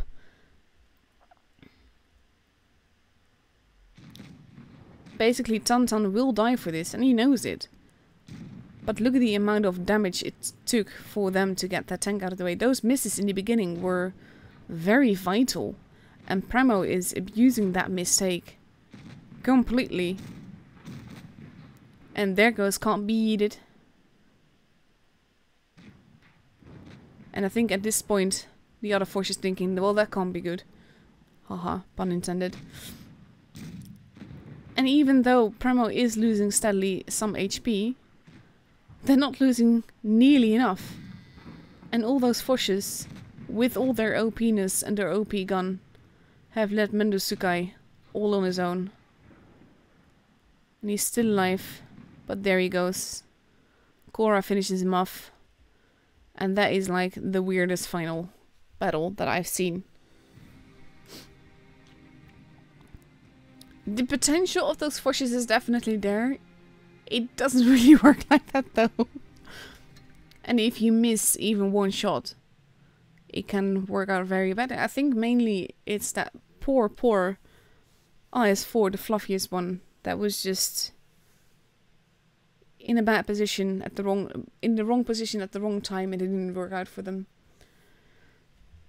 So now we have also Rain that is ready in a 2 T-22 mediums, 2 IS-4s, 2 forces and a 215B. That's the more normal lineup. And they're going against 2 forces, 2 IS-4s, a Batchet and 2 215Bs. So that aside from having no T22 mediums, is pretty new meta as well. And those forces that can be so deadly, but if you take that many of them, it doesn't really work in your favor. But in less than 1 minute, we get to see what happens in the second match, which is also a lot of forces, but just a little bit less. So we just have to be patient a little bit longer before we know what happens in these finals.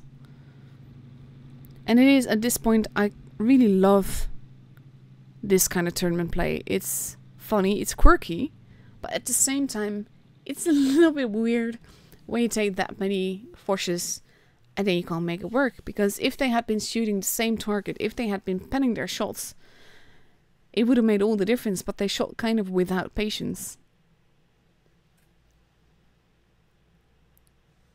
So in 10 seconds, now we get the countdown clock. We are ready to go into the battle and see what happens in this second battle for the finals of the ticketed Ascent Tournament today.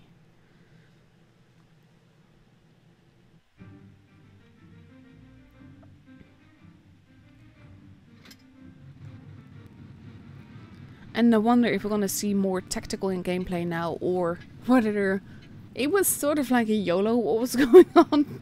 Can't really say it any other way. We see a lot of speed boosts on the other side with the Force and the FVs. They're nicely splitting up a little bit. One Force going to help the T22s potentially. Enzyme in the bad chat. Blind shot happening in the camping spot where there is no one.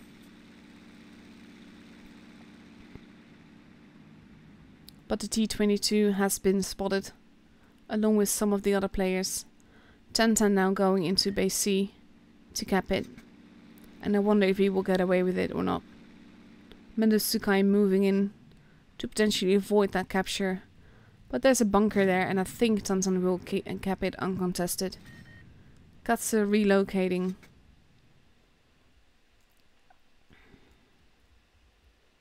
Enzyme changing position. Going elsewhere. Tantan bit forwards. Trying to get a shot to Mendokusai, sorry. Who is currently the only one spotted from the Rain side. And now they're just waiting, but Prema has a base, Rain does not. So the pressure will be on Rain to do something.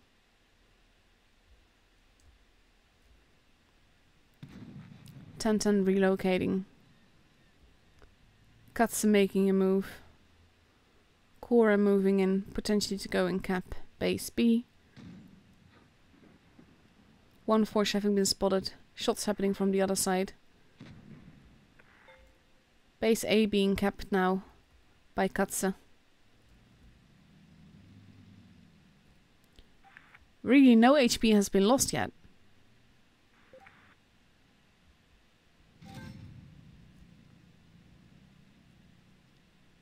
But both teams have a base now, but Premo has well over 100. Well, they actually have 180 points advantage. So that makes it quite difficult for a Rain to take this away from them, unless they get a second base or unless they steal base C. And Premo is content to wait. Ooh, Katsu just took a big hit there.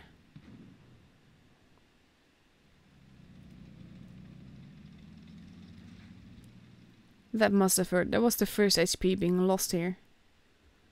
And now he's just waiting. With the IS-4s that are pushing in.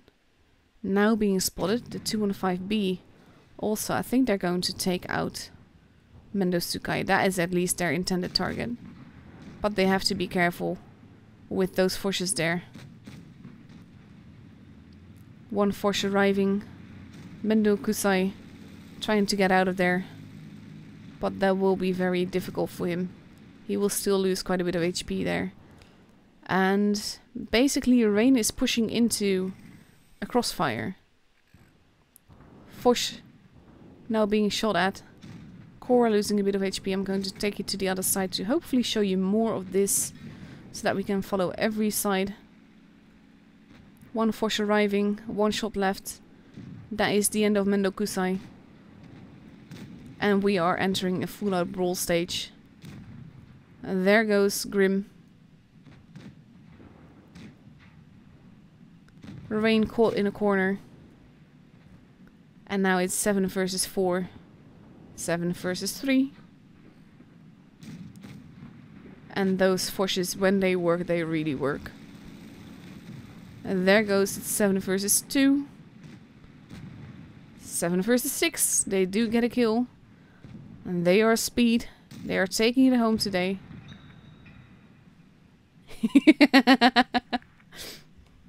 I like it when there's a bit of a banter going on there, but it's friendly banter. They are speed. And they proved it again. And Primo took it home tonight. Primo wins this ticketed Ascent Tournament. And they will have the most cups of all, because they already were leading the leaderboard. And it's also going to be just as even a bigger advantage now. So that is it for me tonight. Those were the matches that we had. That is, it's still showing here, but basically we all know what happened here. Let's see what is happening between Rain and Straight. Rain took that home, so they are third place. So you have first Primo, then you have also Rain, then you have Rain, then you have Straight, and then you have everyone else basically. But they will get cups for this, and every cup counts towards that top 8. So that's basically what everyone wants. And it's actually working in other teams' favor to have Primo have the most cups, because if the victories were more spread out, it also makes it more likely that other teams would have more cups. So then the top 8 could be very different. But with Primo taking it home twice, that can make all the difference for a few other clans that have not done as good, but also not as bad as could be. So that is it for me tonight, like I said. Thank you all for watching. Definitely interesting games. And at nearing 5 AM, I'm going to go back to bed. Thank you for watching. Thank you so much for the lovely team play and the gameplay that we saw. For those that send in the replays as well. But mainly for the tournament teams that we saw. Thank you, Primo, for letting me stream you. That was absolutely lovely. I love games like that. And some of the games were over so fast, like the blink of an eye. But like I said, that is it for me tonight. I wish you all a good evening or good night wherever you are. And I'll be back on Monday to stream the EU tournament where people can earn the tickets. So hopefully see you then. And for now, good night.